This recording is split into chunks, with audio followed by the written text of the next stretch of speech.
So, all right, welcome back. Welcome back to this. Welcome back to this channel. So today, as I've promised, um, as I've promised in the last video, I'll make a Python tutorial. I'll just teach you the basics of Python, right? So I'm just going to teach you the Python that you are going to need in order to build machine learning and artificial intelligence applications, right? So we'll just learn the Python that you will require, right, to build AI machine learning applications and develop AI and deep learning. So these are the concepts that we are going to cover. We are going to learn about variables, the data storing, how you can store data in Python.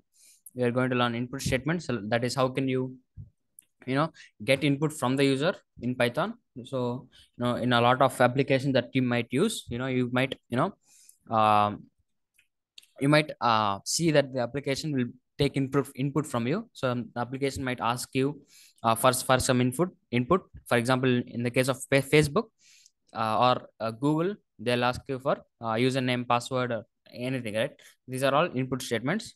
And then we'll look at strings are nothing but characters, and we'll do some string operations. And then after that, we'll look at conditional statements, that is as adding logic inside a Python program. So how can you add a logic, you know, inside a Python program?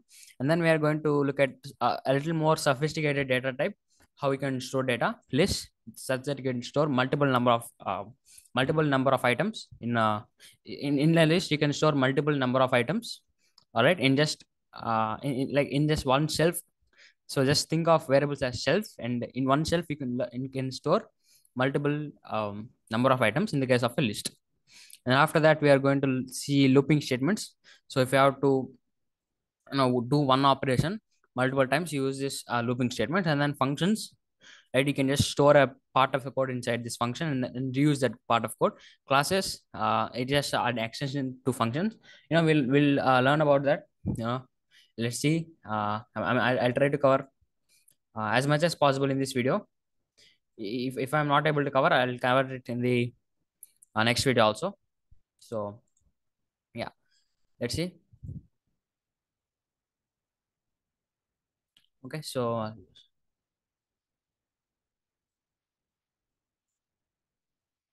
close it up. Okay, so wait a minute.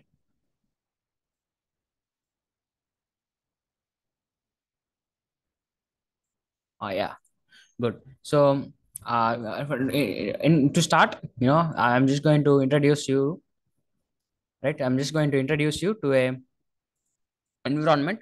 So environment is nothing but a place where you can write your code, and execute your Python programs, right? So this environment is mostly used by machine learning engineers, right? So if you are into machine learning and artificial intelligence, you will use this environment. So the environment name is called Google Colab. So just go to your favorite browser and type this collab.research.google.com. So just see this colab.research.google.com. All right. So collab.research.google.com. So it is just a place where you can run your code, and you can also access powerful GPUs, right? So it's actually a service by Google. You can access Google's powerful GPUs for free, right? So that is a very good advantage, I think. So and that's a very good reason for a lot of data scientists, machine learning engineers, programmers to use this column. So if you have a Google account, it'll automatically log in, right? So you'll get this page and your profile picture, whatever that is. All right, so this is the opening page, right? So you can just get this. Welcome to Colab. So if you want to learn about more about Google Colab and everything, I definitely recommend you to check out this video, right? So it's a introductory video, I think. And then to create a new tab, new file to write your program, just go to file, and then click on new notebook. Okay, so if you just click on new notebook, you'll get this. The Colab will open you a new notebook, so such that you can write and run your code. It might just take some time. So yeah, Wonderful. You'll get this new notebook. So here, if you are using this for the first time, you'll get untitled one, right? So if you open new notebooks and not name them, the number will just keeps going high, keeps going high. You can also change this name of this notebook. So that this is the name of this notebook, untitled. Okay. Now this is the environment. So you can see this little cell here, right? So in this little cell you can write your program. And the best thing about Colab is you can divide your code. So if you want to write different parts of code, you can just divide it, such then you can understand it better.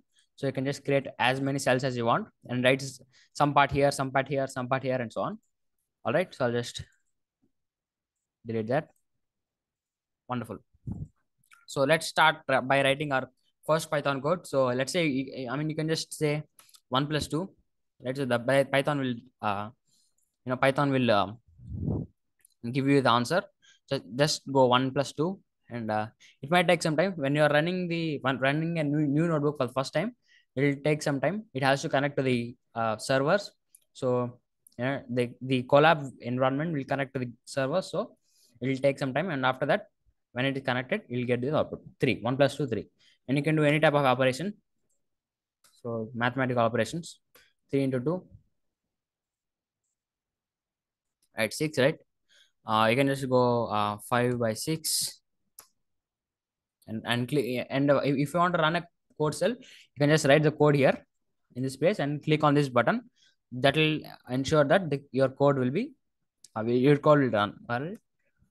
So yeah, that is how you do basic mathematical statements in Python. So if in sometimes, right, when you are actually creating Python applications, so before telling you that this space, right, so this environment is only used for developing purposes. All right, so you just develop the model or develop the program here, and for production purposes, let's say you want to sell the product and actually use it, right? So for customers to use it, you don't use this environment, right? So this is the only development environment where you can just test the code, and you can just write the code here. And the main environment is the development environment where you build the application and sell it. Okay, so let me just tell. So when you are developing programs in the production space, right? So if you are developing a program in an app, for example, to display the output, you have to use a function called print.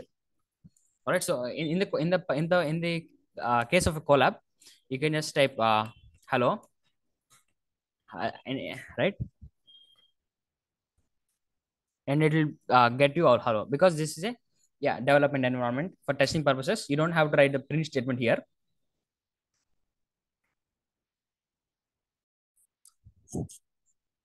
Okay, so in the case of as this is a development environment, you don't have to write the statement as print. But in the case of production uh, environments like apps and websites, you have to use a function called print. Oh, YouTube. No.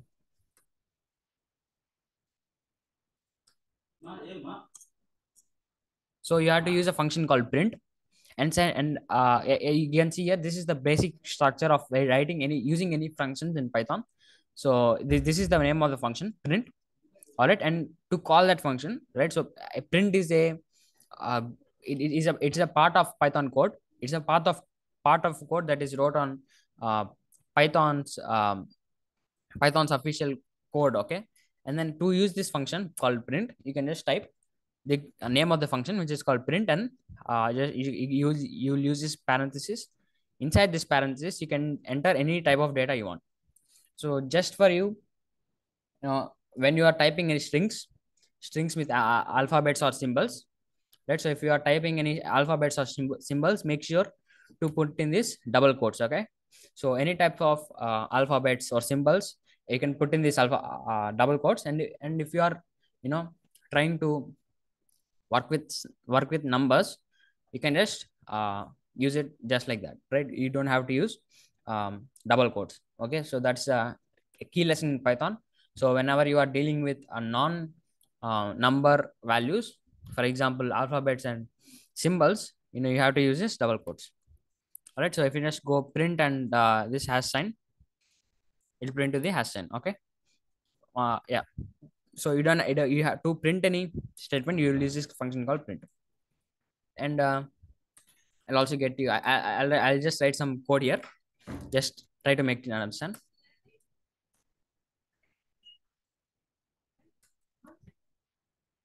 So I can just I'll just write some code here.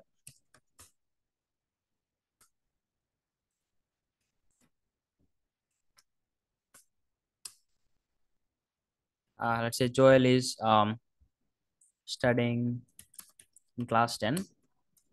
So here I can just use this plus sign, right? So these are two strings. So any type of data that is wrote between double quotes is called a string. Any type of data, even if you put in numbers inside double quotes, Python will think that that data is a string or an alphabet or symbol. So if I can just add these two strings. Let's see what is happening here. So there is one string Joel, there is another string is studying in class 10. So what the plus sign will do is it will just mix up both the strings into one string. So you can see here there is no space here after Joel, because I haven't put any space after Joel. I can just put a space here. Study. All right, so you can just see Joel is studying class 10. Okay, I can just write some more statements. Joel is Joel is bad at science, let's say. I can just write any statements. Let's say I have these two statements. Okay, you can just see what will happen. After watching this video, I definitely recommend you to run some code, because to learn any Python language or any programming language, actually you have to experiment and build your own applications. Okay, so like as you can see here, we have two statements here, and Joel is studying class 10. Joel is bad at science and all that. So let's say you want to update. So let's say you want to update this value, this the name, right? So here the name is Joel. If you want to update the name here into let's say some other name, let's say ABC, how can you update them? Well, you might just go here and ABC, you can just put in there, right? So you have to put it in the both cases, right? But let's say you have multiple statements here, right? We have, let's say 100 statements of let's say 100 statements using the name Joel. Then you have to go and change the name Joel at every place, right? So that is why variables come in. That is not the main purpose of variables, but variables can store data. So what I can do is I can just say name equals Joel, and then here I can just put in name. So make sure, just see, I am not putting any any double quotes around the name, because here the name is a variable, and Python knows variables. So you don't have to put any double quotes while using any variables. So here you can see name equals Joel. Joel is studying class 10. Joel is bad at science. So here, as you can see, as you can guess, there is no space after is. So you can just put a space here. All right. So you can just store any value in a variable. So name equals Joel. See here I'm using double quotes. Actually, not double quotes. You can also use single quotes. But the point is to use strings. So Python doesn't know any type of alphabets or strings unless it is defined already. So here name is already defined. So you don't have to put any double quotes or single quotes. But Python doesn't know the name of Joel, right? So Joel is just a English word, and Python doesn't know that. So you have to use this double or single quotes. And now I can just easily change this value to ABC, let's say. Add a space there.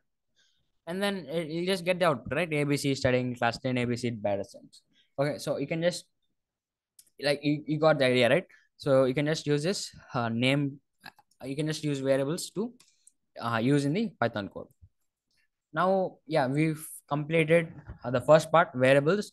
So you can just put in anything here. Let's just write another code. Let's say num1 equals 2, num2 equals 10. Okay, I can just print a product.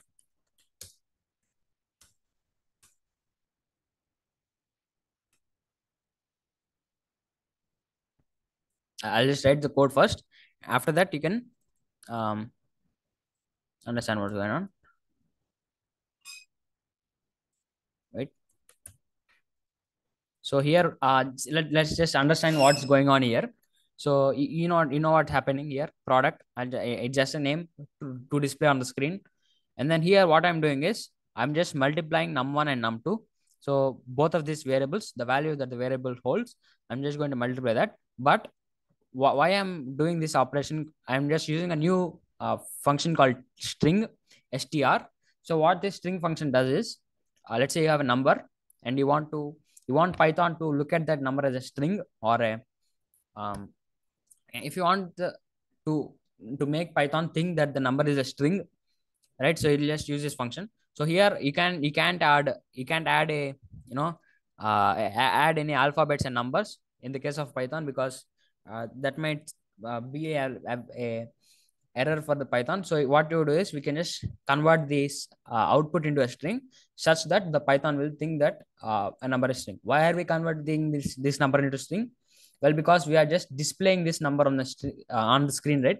So we don't have to do anything with this number. So as we are displaying the number on the screen, we just use this operation called string.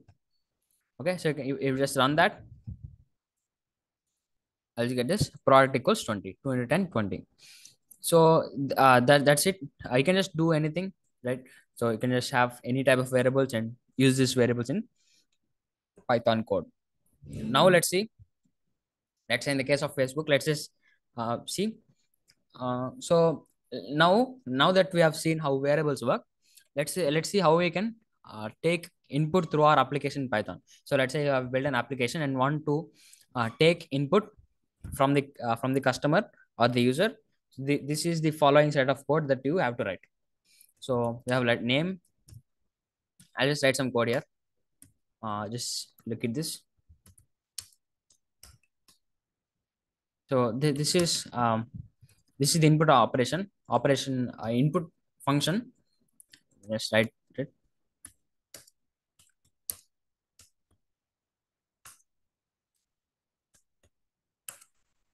Sorry. Right. So let's just understand what is going on here. So we have a variable name, right? And inside this name we are not putting any type of data, right? So this is not a string or this is not a number, but this is a function, right? So we are calling another function called input. So what is input function? How this input function helps us is, it will help us to take input from the user, not let's say let's say I'm running this application that I have built. So through this input function, the application will ask input from me. So I have to type in anything. So let's say I can just run here, and what happens is it will ask me for a name, and a text box will be displayed. So I can just type in Joel. Let's say hello Joel. Wonderful.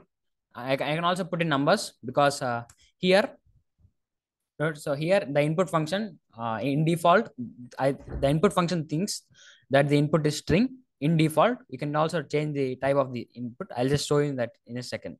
So you can just put in anything. Let's say ABCD and click on enter. It will say hello ABCD. So that's it. That is the function of input function. So let's say you want to convert this name. So let's build another program. Let's say we take in a number from the user, enter a number, right? So here this is the prompt. So this is the question that we will be asking. So inside input we will use double quotes because these are alphabets, right? So we have to use double quotes, and these are undefined alphabets. So here input and num are variables, so you can use without double quotes. Here you have to type in the question. So what should the computer ask, you know? And then after that, let's say I want to print num times num. So if you don't know, this is the multiplication operator in Python. So by using that, you can just multiply two numbers. So what we are going to do is we can just get a number and we are just returning the square root. So if we directly run this code, let's see what's going to happen. we're going to enter a number, let's say 12. See, it is giving me an error. So this is a first error. So what happens is, just read the error. It's called a type error. So type is the data type error. So you'll get this error only if you are um, if you have any problems with data types, right? So what is this saying? Can't multiply sequence by non-int of type string. Okay, so what is happening is, the Python is thinking that this 12 is a string. That is, Python is thinking this 12 is, you know, this 12 is an alphabet or symbol. So that is what Python is thinking. So what we have to do is, we have to convert this input into an integer. So what this integer function does is, let's say you have some numbers that are in the form of, in the form of strings. So let's say Python thinks a number is a string, then you can just convert the number back into its original form by using this function called int. So int means integer. So I can just use this function to convert any type of number inside the double quotes into an actual number. So we are just going to let Python know that the number is an integer. All right. So now if you run it, let's say we put in 10, it is going to return me 100, the square root of 10. And that's it. And you can also have this float. So when you are dealing with decimal numbers, you can just use this function now name called float. You can set and enter any number. This is 13.568979, anything. It will return me the answer. Okay, so this is the thing. So now that we have learned the use of variables, we have learned about numbers and how to multiply, add, subtract, and we also learned about how to take an input. Now let's build our own calculator. So what I would challenge you is, just pause this video, go to this Google Colab, and I want you to build your own calculator. So what should be, how should you build the calculator? Just take two numbers and take a symbol, or just take in the operation. Okay, so let's say we have just do this, right? So take two numbers and just add the numbers, right? So I want to do this. Take two inputs, num1 and num2, and just print the added sum. So you can just do this. Enter the first number. So wait a minute. Sorry. So I want you to build a program in which you can take in two numbers, num1 and num2. And what you have to do is, your goal is to just print the sum of the sum of those both numbers, right? So just take in number one, number two, just take in two numbers from the user, and then just add them and add those numbers. So let's just do this function. Okay, so we have to do this, right? So we have to convert the numbers into the input into integer, because we are dealing with numbers. All right, so let's say num1 equals int of input. Let's say enter number one, and then we can just say num2 equals int input, enter number two. Right, and just print num1 plus num2. So this is a basic Python, right? So you can understand this, right? So you can just we are just taking num1, right? So as an input, we are just asking the user as enter number one, and then we are going to convert this input. So this is the input, right? So this function takes in the input, and then we are going to convert this input into an integer, just to make sure that Python knows that that number is an integer. And then after that, we are going to take this number also, and then we are going to convert it as an integer. So yeah, I mean, you can use float because the input can be decimal numbers also. Right, so you can just use float. That's a better data type, I think. And then if you run it, you can just enter any number, 12 and 17.888867, I think, and you'll get this output. Right, wonderful. So this it, you can also subtract.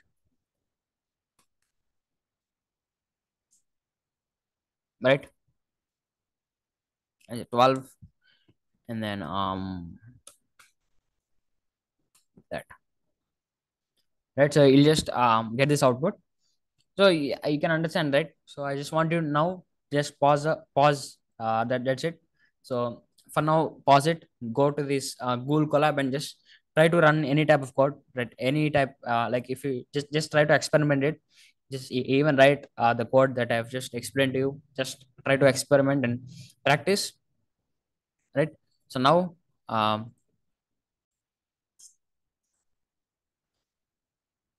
right? So now, yeah. So up to now, up to here, up to this point.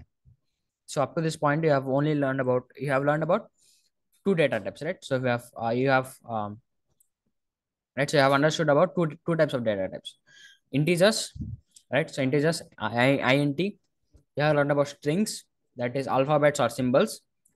Any type of data that is between these double quotes is called a string. And then you also learned about float numbers. Any decimal number is called a float number. So these are the three data types that you have learned until now, until this point. And now I'm going to introduce you to a new data type with which you can build logical statements in Python. So that data type is called true and false. Okay. So to see this in action, just go to your Python editor and just type 0 equals 1. I'll just tell you what is mean by equals. So it will return you false. So what is equal to means we are just going to check if the value of 0 equal to 1. So equal to will make sure that the both the values are equal. So it will just check if both the values are equal. So if you used one equal to sign, right? So you will use one equal to sign in where in only in variables, right? It'll give you an error. So if you want to check if two values are equal, or if two variables have the same value, then you have to use two equal to signs, right? So to make sure that you check in that both the values are equal. So here, if I check if I write a statement that 0 equal to 1, I'm just checking that if 0 has the same value as 1, then it is going to output me a value of false. So this turns out this false is a data type. And if I just say 1 equal to 1 equals 1, that is, I'm just checking if 1 has the same value as 1, it is true, right? So it will just going to return me as true. So that is the data type true. Let's say I can also store it in a variable. Let's say I have n equals 1 equal to 1. I can just do it like this. I think I will just print n true. So you can just here, I'm just going to check if 1 has the same value as 1. It does. So n equal to true. If I just print n, it will return me the value of true. Right? If I just say it is 0, I just put 0 here. It'll return me a value of false. So that is the use of true and false statements. That is a new data type. I mean, you can just store it. So a new form of storing data is true and false. A new type of data that we deal in Python is true and false. So now look at conditional statements. Right. So these statements add logic to your Python code, and these conditional statements make use of true and false data type. All right. So I'll just write a basic structure. So I'll just give you an example.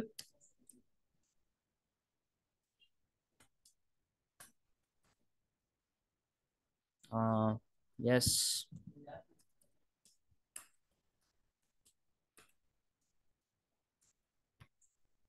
Okay. See, look. So this is the basic structure of if else. So you can just understand it here, right? So if 0 equal to 0, okay, I'm just checking if 0 is equal to 0. So here, if is a statement. This is not a function. So if is already defined by the creators of Python. And what is happening is, if I just type if and the statement here, a conditional statement, that is there is only a value of true or false, Right. So here what is happening is, if the value of 0 is equal to value of 0, which is true, it will print else. Yes. So if this value is true, it will run this code. So he, as you can see here, there is a gap here. So the gap indicates parts of code here, because you can just write, right, you can just write anything here. It's a, I can just write print, and you can just, right, you can just say else, right. You can here you can just type in any number of statements here, but make sure that there is a gap. I mean, the Python editor will make sure that there is a gap here. So what is going to happen is, if this condition is true, then all this Python code will run. Else that means, if this condition is not true, right. So if this condition is not true, then this part of Python code will run. So if you have guessed it, yes, this code will run, right. So it will just print two s's. Understand? So as this function is true, as this condition is true, this part of Python code will run. And just see, this code will not run, because this is true, right? If this runs, if statement runs, then the else will not run, right? So we'll just look at this in a different action. Let's say I have let me just write some code. Name equals input. I'll ask for input here. Enter your name. I'm just asking the input user for a name, let's say, and I can just write a statement that goes like this. Let's say if name equals to Joel, print hello Joel. Else print who are you. Okay, so you can just see here, I'm just going to take a input. I'm just going to take the name of the user, right? And I'm going to take this value of input into the, I'm just going to store the value of I'm just going to store the value that user enters into this variable called input, variable called name, sorry. And I'm going to check if this name equals Joel. So if the user enters Joel, and then I'm going to print hello Joel. If not, else, if the user enters some other name rather than Joel, I'm going to print who are you. If I just run it, instead of say Joel, it will pull me hello Joel. Let's say I type another name. Let's say anything. Who are you? Understand? So this is just a use case. Let me just run it again. But this time I'll just enter Joel in caps lock form. I'm just going to write Joel in an uppercase form, right? Then, but see, it will also, then also it is printing who are you, because Python is case sensitive. All right. So Python thinks that this Joel is not equal to this Joel. You can just experiment that. You can just say Joel equal to Joel. So if you just write a statement that lowercase Joel equal to uppercase Joel, literally, it will print you false, because Python thinks that both of these are different values. So in order to solve this problem, right? So in order to solve this problem, we have another function, or should I say class, uh, called lower. So you can just let's say you have this string here, right? So name is a string, right? Name, the variable of name holds a string that is entered by a user. So we are going to call this name, and I'm going to say dot lower equal to Joel. So dot lower does is, whatever I enter, let's say I have entered capital Joel. Let's say it is going to convert this Joel, the uppercase Joel into lowercase Joel. So it is going to convert all these values into lowercase, and then it's going to say hello Joel. Understood? So hope this understood, right? I hope you can understand that. So I think I'm going to cover, that's it for today, right? So these are the things I have covered today, right? So I have covered the four important topics: variables, input statements, strings, conditional statements. And then in the next video, I'm going to cover, there's one more part in conditional statement. I'll cover that in the next video. So please stay tuned, right? So I'll probably dedicate the next 3 videos maybe. Yeah, probably going to dedicate the next 2 videos for Python, and then after that we'll get into deep learning, we'll get into language models, we'll get into image classification, we'll get into all the research stuff. So just wait with me. So just some more basic stuff here, and then after that we'll go into top class research, right? We're going to go into you know building products that companies are using. For example, you have face recognition. That, yeah, that is old, but we have generative AI. We'll also building our own version of chat gpt. All right, so we are going to go. That's it for today. So just bear with me for some more videos, some more Python and math videos coming up. Just bear with me for some time, and after that we are going to go into some top class research that has been happening in this field. All right, so thank you for watching, guys, and yeah, just stay with me until the next video. In the next video, we are going to cover the rest of the Python topics. I'm just going to cover Python as fast as possible because to build artificial intelligence models, I don't think you have to go into like Python product building, app development, and all that. We are just going to go into backend development part. We are going to develop all the logic and all that in artificial intelligence. So we don't have to focus on decorations and all that. I'll try to cover that also, but that's it for today. Yeah, see you in the next video.